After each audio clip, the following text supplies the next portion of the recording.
ایک مرتبہ اور بآواز بلند صلوات بھیجیے.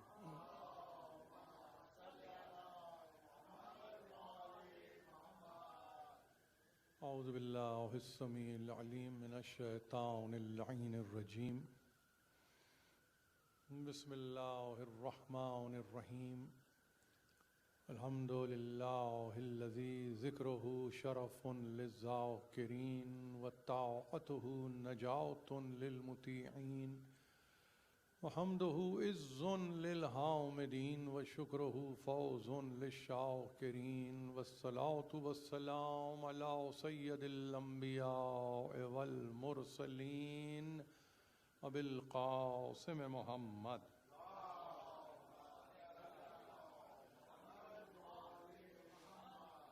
وأهل بيته الطيبين الطاهرين المعصومين المظلومين الذين أذهب الله عنهم الرجس وطهرهم تطهيرا.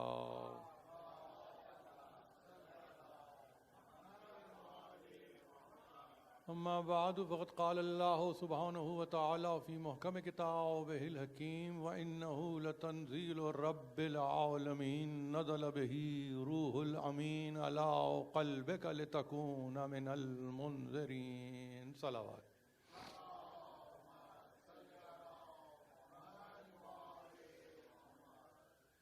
عزیزان محترم، یہ ماہ مبارک رمضان کے سلسلے میں منعقد ہونے والی تقاریر میں دوسری منزل ہے کہ جس سے آج ہم آپ کو گزاریں گے. کسی بھی عنوان کو قائم کرتے ہوئے کچھ باتوں کو پیش نظر رکھا جاتا ہے، جیسے کہ آپ اپنی گفتگو میں سیاق و سباق کو پیش نظر رکھتے ہیں، بالکل ویسے ہی بولنے والا اپنی تقاریر میں جب کسی موضوع کو منتخب کرتا ہے تو وہ بھی کچھ امور کو پیش نظر رکھتا ہے.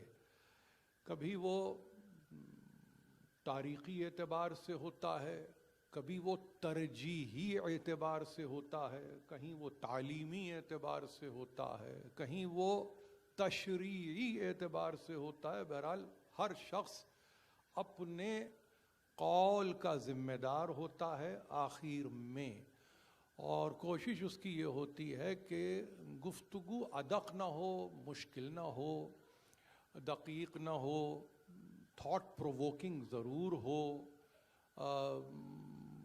ہر اعتبار سے کانٹمپلیشن بھی ہو، اور اس کے بعد صرف بولنے والے کا نہیں، سننے والوں کا بھی اپنا ایک کنٹریبیوشن ہو. یہ ایک ڈائیلاگ کی اگر آپ مجھ سے کہیں کہ ڈیفینیشن ہو تو اس طرح سے ہمارے پاس یہ تقاریر منعقد کی جاتی ہیں، کہیں بھی ہو. یہ طریقہ ہمارا شروع سے ہے.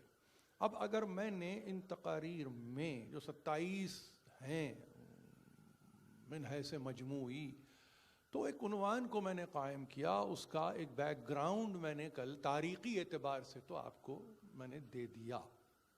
بہت آسان تھا میرے لیے کہ میں حیات قطمی مرتبت پہ گفتگو کرتا 27 روز، اور ظاہر ہے کہ چونکہ اس کو 1500 برس سے آپ وابستہ کر رہے تھے تکمیل میلاد کے تعلق سے، تو مناسب تھا. لیکن میں نے یہ سوچا اپنے تئیں کہ ایک ایسے موضوع سے آپ کو وابستہ کیا جائے کہ جس کے نتیجے میں کم از کم آپ نقطہ آغاز کو تو سمجھیں کہ نقطہ آغاز کیا ہے. پھر ذات محمد پہ، حقیقت محمد پہ، نور محمد پر، رسالت محمد پر، نبوت محمد پر، ولایت محمد پر، یہ سارے موضوعات قائم کیے جا سکتے ہیں اور قائم کیے جانے چاہیے. مگر میں نے قلب محمد کو فقط اس لیے پسند کیا کہ نقطہ آغاز تو سمجھیں کہ ہر شے کا ایک نقطہ آغاز ہے. وہ وجود انسانی سے لے کر کائنات کے اصل کو اگر آپ پہچانیں گے تو آپ کہیں گے ہر شے کا اپنا ایک مرکز ہے، ہر شے کا اپنا ایک محور ہے. تو اس لیے یہ لفظ بھی مناسب تھا، اور پھر یہ لفظ ایسا لفظ نہیں تھا کہ میں اس کو ترکیب میں خالی استعمال کر رہا تھا، میں نے نسبت دے کر اس قلب کو اور معتبر کر دیا، اس لفظ کو میں نے اور اعتبار دے دیا۔ خالی لفظ قلب پر تقریر کرتے تو آپ کہتے کہ شاید کوئی کارڈیالوجی ریلیٹڈ سبجیکٹ ہوگا مثلا۔ میں نے کل ہی آپ کو ظاہر متوجہ کیا، اور میں نے کہا ایک لفظ ہے یہ، ایک لفظ، دو ظاہر یعنی لفظوں پر مشتمل، جس میں ایک باقاعدہ اسم اور اس کے ساتھ ہی میں نے ظاہر ہے کہ آپ کو یہ کہہ دیا کہ اس سے بڑا عنوان بھی نہیں ہو سکتا تھا، یہ عنوان قائم کرتے میں نے کہا اس لفظ کو یعنی لفظ قلب کو اہل زبان کس طرح دیکھتے ہیں، اہل لغت کس طرح دیکھتے ہیں، اہل ادب کس طرح سے دیکھتے ہیں، اس کو اہل صوف یعنی تصوف سے جن کی وابستگی ہے وہ اس کو کیسے دیکھتے ہیں، اہل قرآن، اہل حدیث، یعنی جہاں جہاں آپ جائیں، یہاں تک کہ اہل علم، یعنی یہاں لفظ علم آئے گا، وہاں پر ہمیشہ یاد رکھیے علم سے مراد ہے سائنسز، علم سے مراد نالج نہیں ہے خالی، علم سے مراد ہے سائنسز۔ جب آپ کو کہا جاتا ہے نا علوم، کون سے علوم کو آپ نے پڑھ رکھا ہے، تو یہاں سے اس سے مراد کون سی سائنسز کو آپ نے پڑھ رکھا ہے، یہ ہے علوم کی تعریف۔ علم یقیناً نالج ہے، لیکن جب ایک خاص سطح سے یہ لفظ استعمال ہوگا تو اس کے معنی ہوں گے سائنسز۔ تو اس کا مطلب یہ ہوا کہ یہ لفظ ہے، اور یہ لفظ آپ کو جہان معانی کی سیر کراتا لے جاتا ہے، کہ یہاں تک کہ آپ کا عالم یہ ہوتا ہے، آپ کہیں کہ ایک لفظ ہے اور اس کی گنجائشوں کا یہ عالم ہے، اس کی پہنائیوں کا یہ عالم ہے، اس کی وسعتوں کا یہ عالم ہے۔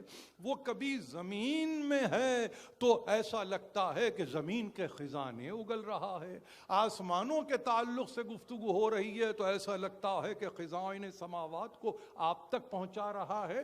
تو ایک ایسے عنوان کو اس مہینے میں تشکیل دے کر کہ جہاں آپ پہلی ہی رمضان کو اپنے لیے دعا کر کے چلے ہیں کہ پروردگار اس مہینے کو میرے لیے بنا سیامی فی ہے صائم الصائمین، یعنی ایسا میرے لیے مہینہ ہو، ایسا میرے لیے یہ فریضہ ہو جس کو جب میں ادا کروں تو حق ادا ہو، فریضہ ادا نہ ہو بلکہ حق ادا ہو۔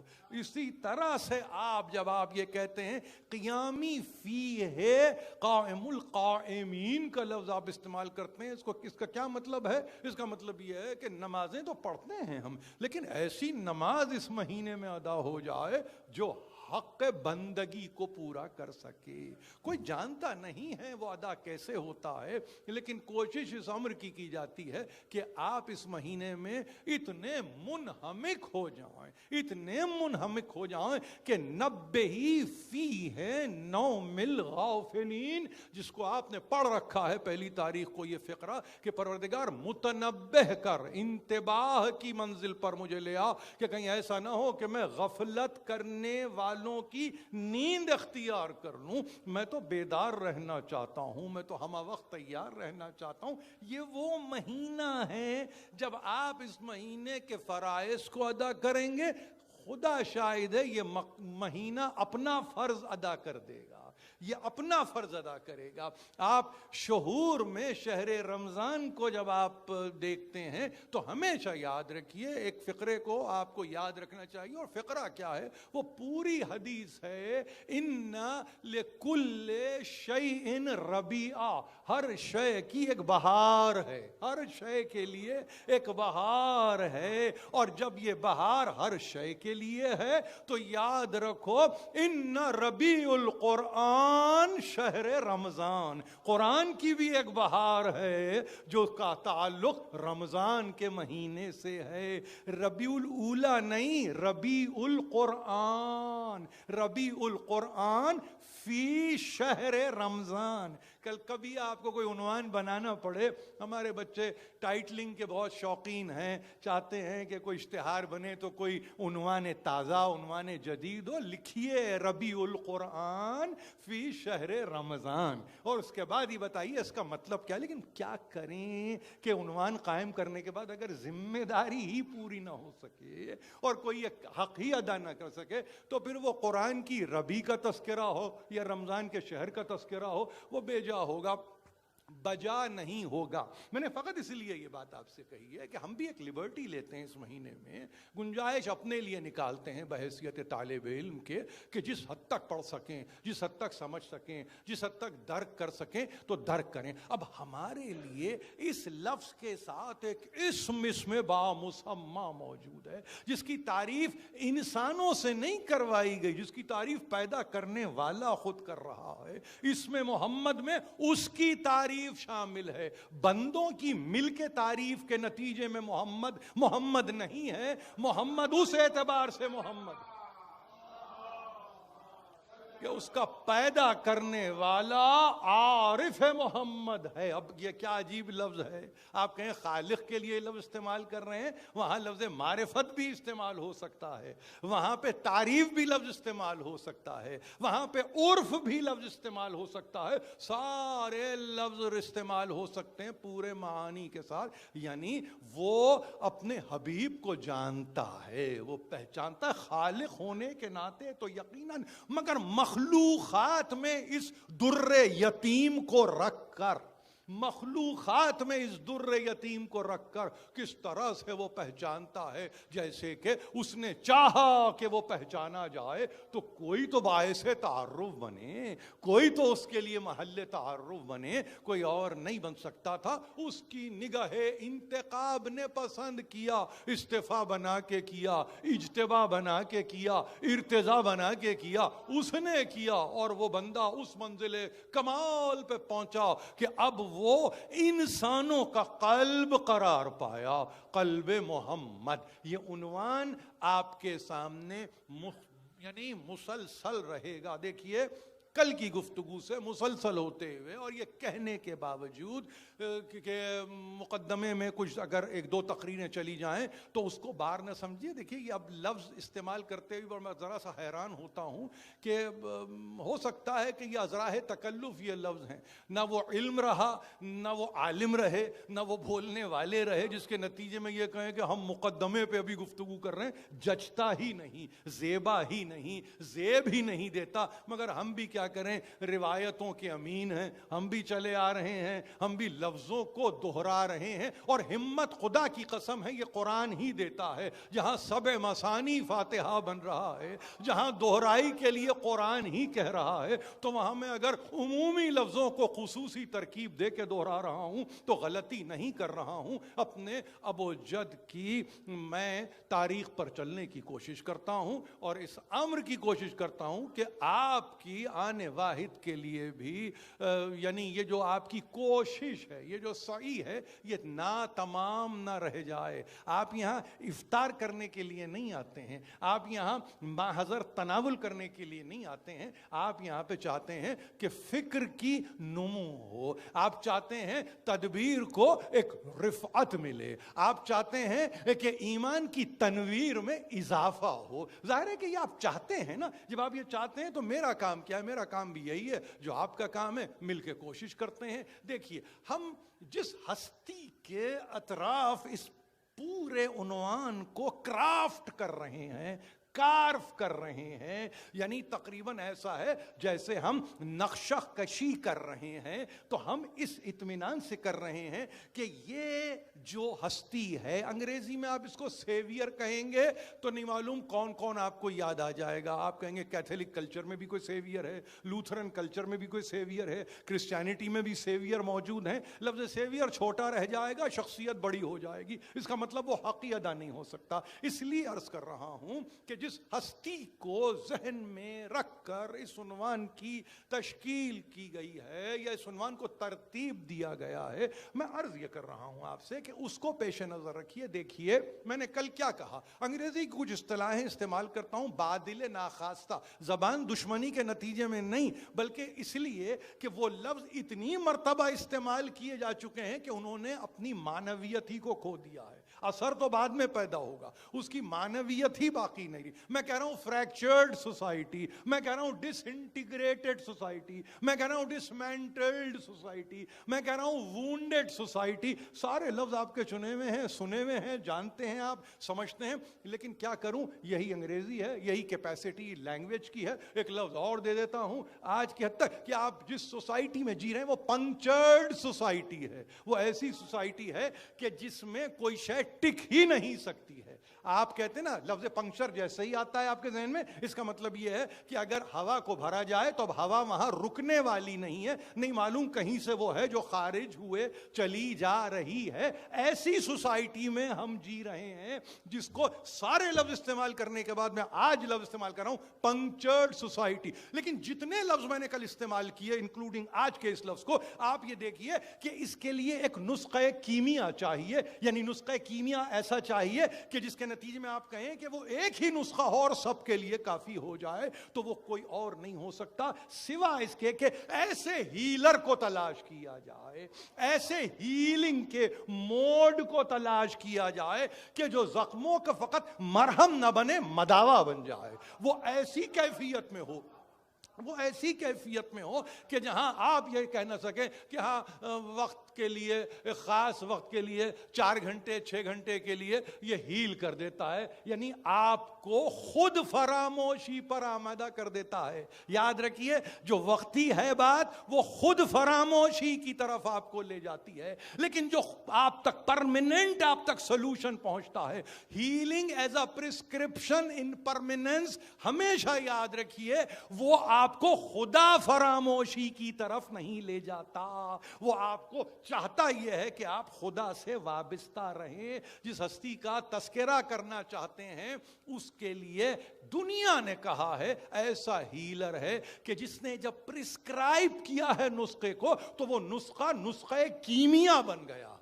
وہ نسخہ کیمیا بھی ایسا بنا جو تیر بہدف بنا. یعنی اس کا مطلب یہ ہے 8 ارب نفوس اگر اس دنیا میں سانس لے رہے ہیں تو ہر ایک نفس کا وہ ہیلر ہے اکارڈنگ ٹو, یعنی اس کا تعلق اس سے نہیں ہوگا کہ جنرلائز کر کے اس نے انڈیویجولائز کر دیا ہے. نہیں, جس کا جو مسئلہ ہے اس مسئلے کے لیے وہ نسخہ پورا ہے, پورا ہے, کامل ہے. ایسا ہیلر کوئی لے کر آئے. کیا بات ہے, آپ کہیں ہاں اس کے 3 لیولز کو بھی آج آپ ذہن میں رکھیں. ہماری تقریر وہی 35-40 منٹ, اس سے زیادہ نہیں ہوگی. درود و سلام پہ ہم تقریر کو ختم کریں گے. ہمارا طریقہ یہ ہوگا کہ جہاں مجالس کا اعلان کیا جا رہا ہے وہاں پہ یقیناً مرثیہ بھی ہوگا, سلام اس سے پہلے ہوگا, سوز بھی اگر پڑھا جائے تو مناسب ہوگا, اور اس کے بعد ظاہر ہے میری مجلس میں ایک رخ ہوگا جو رخ مصائب کو لیے ہوئے ہوگا. لیکن اس کے علاوہ اگر کچھ ہوں گی میری تقریریں تو وہ درود و سلام کے باب پر جا کر رک جائیں گی, اس لیے کہ یہ بھی تو باب رحمت ہے جس سے کہ ہم آگے بڑھتے ہیں. لہٰذا ایک بات کو ہمیشہ یاد رکھیے, جس ہیلر کا دنیا تذکرہ کر رہی ہے اور کہہ رہی ہے کہ ہاں وہی مرہم دے سکتا ہے اس لیے کہ راہم وہی ہے, ارحم الراحمین کی طرف سے منتخب ہے. راہم وہ ہے, مرہم کو وہ عطا کرتا ہے. 8 بلین نفوس کے اپنے اپنے مسائل لے کے اس کی بارگاہ میں جائیں تو آپ یہ کہیں خلقت سے لے کے موت کی منزل تک آج بھی وہ ساتھ دینے کے لیے کھڑا ہے, اور وہ پکار کے کہہ رہا ہے آؤ میری طرف آؤ, انی رسول اللہ الیکم جمیعا, میں ظاہر ہے اللہ کا رسول ہوں, تم سب کی طرف بھیجا گیا ہوں. سب کی طرف سے مراد یہاں ایک ایک نفس کی طرف مجھے بھیجا گیا ہے, ذمہ داری ہے میری, اس کو ادا کر رہا ہوں. اب یاد رکھیے وہ کیا ایسا نسخہ دے رہا ہے, تو معلوم یہ ہوا آپ کو سمجھ لینا چاہیے, جان لینا چاہیے.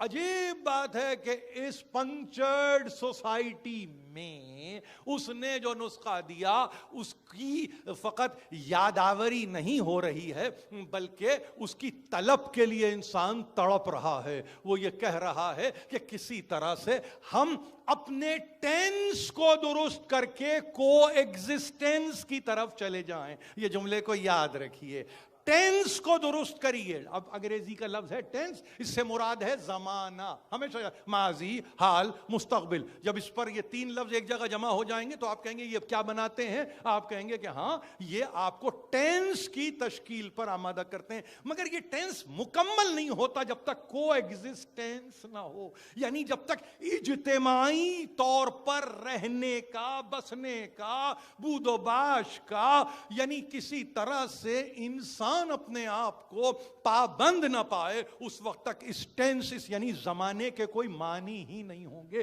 کو ایگزسٹنس یعنی جیو اور جینے دو. جیسے آپ کہتے ہیں نا امداد باہمی, ویسے ہی آپ یہ کہہ رہے ہیں حیات باہمی, مل کے رہنا ہے. برابر یہودی رہ سکتا ہے, پڑوس میں ہندو رہ سکتا ہے, سامنے نصرانی رہ سکتا ہے, پیچھے کافر بھی رہ سکتا ہے, مگر کو ایگزسٹنس کیسے ہو جس کے نتیجے میں یہ کہا جائے کہ ہم مل جل کے جیتے ہیں. جہاں ایک ہوا کو کشید کر کے سانس قرار دیا جاتا ہے, وہاں پر ایک ماحول میں رہ کر مختلف نوع کیوں نہیں جی سکتے؟ آخر دشمنی کی ضرورت کیا ہے؟ آخر عداوت کی ضرورت کیا ہے؟ آخر کینے کی اور بغض کی اور حسد کی ضرورت کیا ہے؟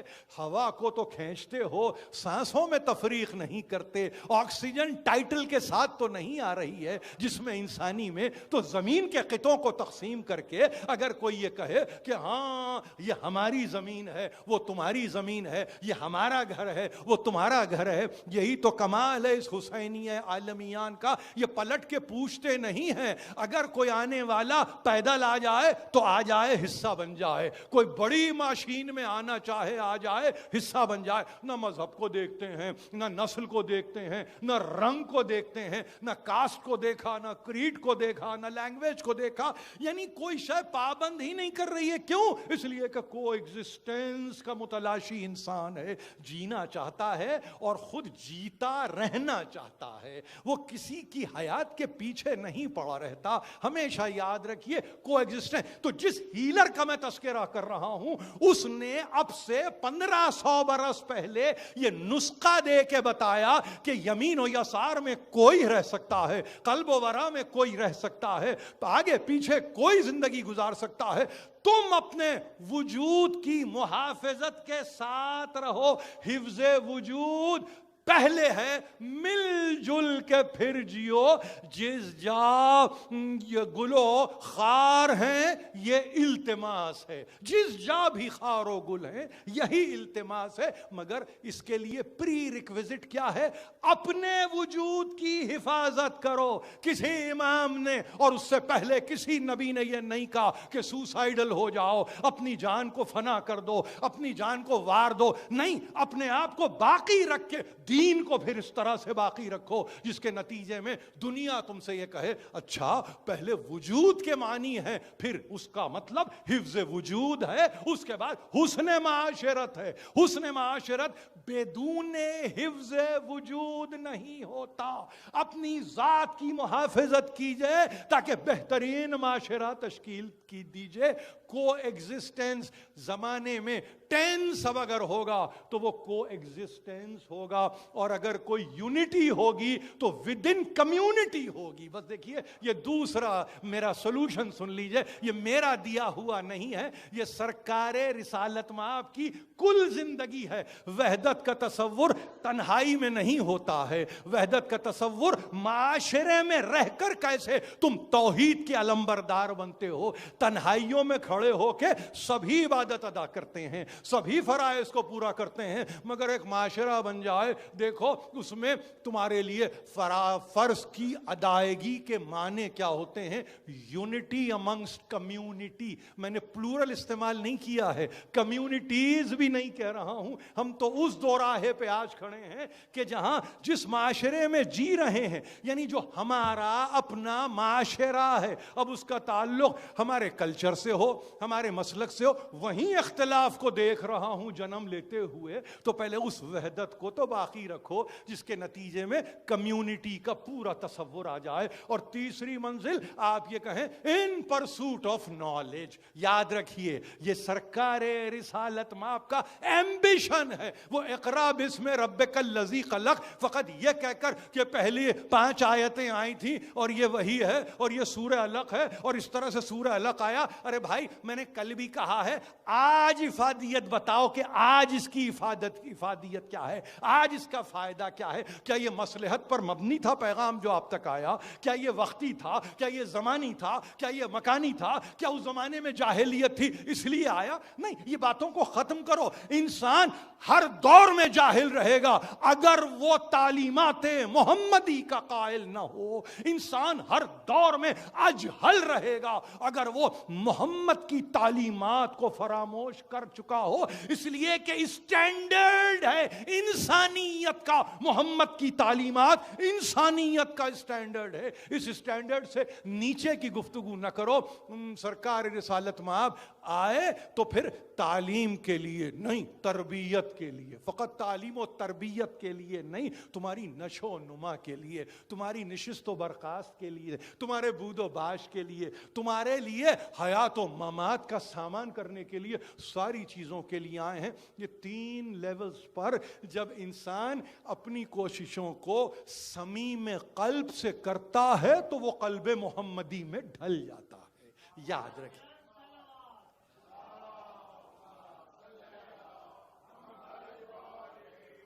آخری 5 منٹ آپ وقت کی پابندی کریں گے, لطف آئے گا, مجھے بھی لطف آئے گا, خود آپ بھی لطف اندوز ہوں گے. اور ظاہر ہے کہ لطف اندوز ہونے کا مطلب یہ ہے کہ پیغام لطیف ہے اس لیے لطف اندوز ہوں گے. ہلیریس نہیں ہے, یہاں کوئی کامیڈی نہیں ہو رہی ہے بلکہ اس میں لطافت ہے. وہ لطافت جزو لطف ہے. لطف کا تعلق اس کی ذات سے ہے. وہ اگر انسانوں پہ اپنے لطف کو جاری نہ کرے تو کوئی شے لطیف ہو ہی نہیں سکتی, کوئی شے لطیف نہیں ہو سکتی. یہ پیغام نہ صرف یہ کہ لطیف ہے, اس کے لطف کا حامل ہے اور ایسا لائٹ ہارٹڈ ہے کہ ہر دل اس کو قبول کرے گا, ہر ذہن اس کو قبول کرے گا. چلتے چلتے بس ایک بات کو یاد رکھیے. دیکھیے میں نے کہا ہے آپ سے, جہاں اہل لغت نے کہا کہ ہاں عضو رئیس ہے قلب کہ جو گردش خون کو جاری رکھتا ہے. یہ طب نے آپ کو تعلیم نہیں دی, یہ لغت نے آپ کو بتایا ہے کہ ایسا عضو رئیس یعنی ایسا مین آرگن ہے آپ کے وجود میں کہ جو دوران خون کو جاری رکھنے کا ذمہ دار ہے.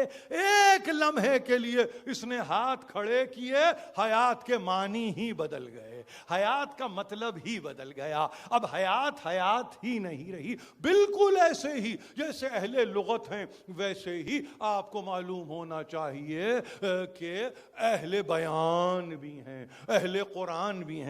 تقریریں آگے ہوں گی, ہم آپ کو بتائیں گے, اور جب بتائیں گے تو یاد رکھنے کے لیے بتائیں گے کہ اہل قرآن کے لیے اس لفظ کے معنی ہی کچھ اور ہیں. اہل قرآن میں جو انتہاؤں کو دیکھتے ہیں تو وہ یہ کہتے ہیں یہ وہ قلب ہے جس میں اگر سلم نہ ہو, اگر سلامتی نہ ہو تو یہ قلب ہی نہیں ہے. ابراہیم کی تعریف کرتے ہوئے یہی کہا گیا کہ وہ آیا اپنے رب کی بارگاہ میں, اور کس طرح سے آیا؟ وہ آیا قلب سلیم کو لے کر آیا. بارگاہ میں آنے کے لیے قلب سلامت چاہیے, مگر جس قلب پر قرآن آئے اس کا عالم کیا ہونا چاہیے؟ کبھی سوچا آپ نے؟ قلب سلیم لے کے وہ آتے ہیں بارگاہ میں. قرآن ربیع القلوب بن رہا ہے بقول امیر المومنین کے. دلوں کی بہار ہے قرآن. القرآن فیہ ربیع القلوب و ینابیع العلم. امیر المومنین کلام ہی مکمل نہیں ہوتا ہے جب تک کہ تذکرہ امیر نہ ہو. فرماتے ہیں یاد رکھو، یہ قرآن کی تعریف یاد رکھو، جیسے کہ شہر رمضان کے لیے قرآن بہار بن رہا ہے، ویسے ہی دلوں کے لیے بھی یہ قرآن بہار ہے. ان قاض القرآن ربیع القلوب، دلوں کے لیے بہار کا رول ادا کرتا ہے. اور پھر فقط دلوں کے لیے بہار نہیں، ینابیع العلم، علم کے سر چشمے پھوٹتے ہیں اس قرآن سے. ینابیع العلم، علم کے ینابع منابع اس سے جاری ہوتے ہیں، اس سے علم کے چشمے سر چشمے پھوٹتے ہیں. امیر المومنین جہاں فکر کو مسلسل کر دیں، متصل کر دیں آپ اس ذات والا صفات کے ساتھ، تو خدا حافظی کرتے ہوئے آئیے اہل ادب کو بھی سنتے چلیں کہ وہ کیا کہتے ہیں. وہ کہہ رہے ہیں دے کے دل ہوش بندگی بھی دیا، دے کے دل ہوش بندگی بھی دیا، انتہا ہے یہ آزمانے کی. ابتلا کی انتہائی منزل، آزمائش کی کٹھن ترین منزل دل دے رہا ہے، جس میں آپ کہتے ہیں سمیم بھی رہتا ہے، دل ہے جو سلیم بھی رہتا ہے، دل ہے کہ جس میں مدارات بھی ہے، دل ہے جس میں مواخات بھی ہے، دل ہے جو پسیجتا بھی ہے، دل ہے جو روتا بھی ہے. مگر دے کے دل ہوش بندگی بھی دیا ہے. اس نے یہ دل تو تحفے میں دیا ہے، مگر ایسا ہوش دیا، حواس کے لیے نہیں بندگی کے لیے ہوش دیا ہے. ہوش و حواس کا لفظ آپ استعمال کریں اردو میں نہیں. شاعر یہ کہتا ہے، اور خطیب عالم اسلام کا شعر ہے، آپ کھائیں قسم زمانے کی، ہے یہ سرخی میرے فسانے کی، زندگی کی بہار لے کے گئی، ہائے وہ شام آشیانے کی. اور کیا ڈرائے گا ان کو تیر قضا جن کو عادت ہے مسکرانے کی. دے کے دل ہوش بندگی بھی دیا، انتہا ہے یہ آزمانے کی.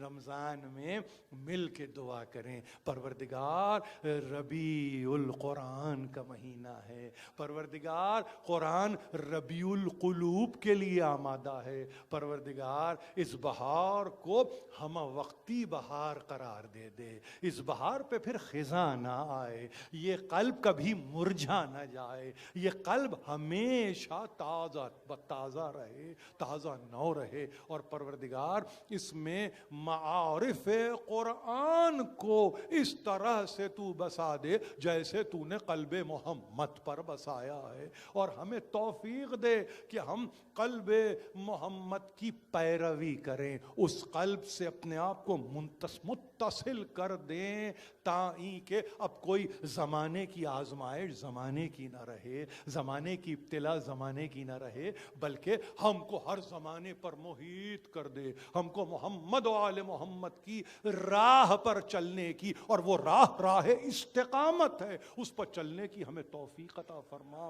ہم پر قرآن کے مطالب و مفاہیم و معارف کو آشکار کر دے. ہم میں جو گزشتگان و اموات ہیں ان پر رحم فرما، ہم پر جو آئندگان ہیں پروردگار ان کی ہدایت فرما. ہم میں جو رزق کے تعلق سے محروم ہے، مجبور ہے، تو رزق کے دروازوں کو کھول دے. ہم میں جو بیمار ہیں انہیں شفائے کامل عطا کر.